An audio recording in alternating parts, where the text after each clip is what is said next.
I'm Tracy Baxter, and this is Record Newswatch. It's a repair project that could cause some big problems in a section of the city of Kingston. Central Hudson has begun shutting off a portion of its natural gas distribution system in order to speed up repairs to its natural gas regulator station on Spring Street. The shutoff will impact about 1,000 homes and businesses in the southern part of the city. The weather-related problem reportedly is the result of an icing condition. The process, including the restoration of service at each customer's home or business, is expected to take at least 48 hours. The service turnoff coincides with a serious dip in local temperatures. Central Hudson was working with local agencies to establish overnight shelters. Keep checking back here at Record Online for the very latest on this developing story in the city of Kingston. Will there be new life at the site of the former Apollo Plaza and adjacent former landfill in Monticello? Today, county legislators heard a series of possible development options, including a food storage and distribution center and commercial greenhouse, a retail entertainment complex, and Resnick Supermarket has proposed a supermarket for that site.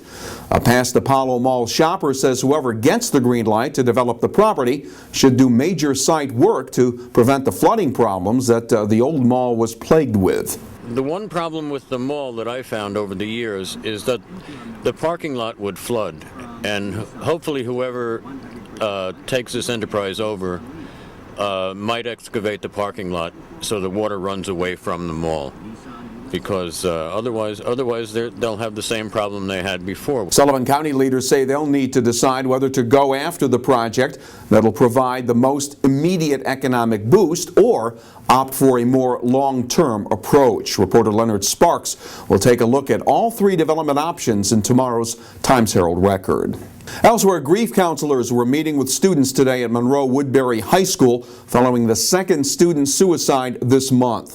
A 14-year-old freshman took his own life in Monroe. Then 9 days earlier, a 16-year-old member of the junior class committed suicide at his home in Woodbury. School district officials don't believe the tragedies are connected. Police also confirmed that there was an attempted suicide and a suicide threat involving high school students during that 9-day period. Monroe-Woodbury school leaders were planning a series of school assemblies as well as community forums in response to the incidents.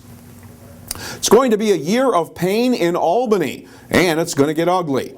That assessment came from State Senator John Bonasek this morning. He was talking about the tough financial decisions that will have to be made to get the state out from under a $10 billion deficit.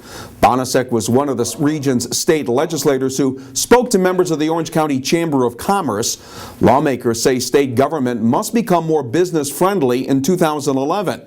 Orange County Partnership President Maureen Hallahan said there's a window of opportunity to make policy changes that would help create and retain jobs. I'm very optimistic this go-round, and I haven't been for several years, but right now I do see a change. I do see an absolute passion, but we have to jump on this out of the gate. We can't wait a year from now because everything will change. The region's state legislators told business people a top priority this year is mounting an effort to repeal the job-killing MTA payroll tax. Meanwhile, new Governor Andrew Cuomo made Poughkeepsie's Marist College the latest stop in his People's Tour of the state. In his Take It to the People speeches, Cuomo has been urging people to make their voices heard in his bid to build support for his cost-cutting agenda that includes a property tax cap and no new taxes.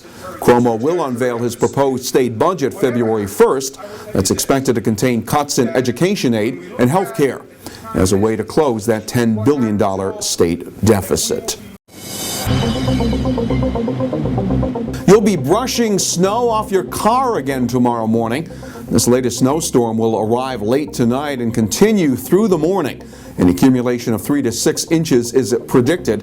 The storm will move out quickly and the skies will clear by afternoon, but it'll leave us with cold temperatures.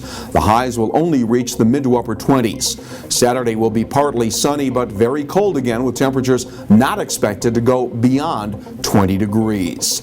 Stay with Record Online for the latest on the snow and its impact, and for word of breaking news, and read all about it in tomorrow's edition of the Times-Herald Record. For Record Newswatch, I'm Tracy Baxter.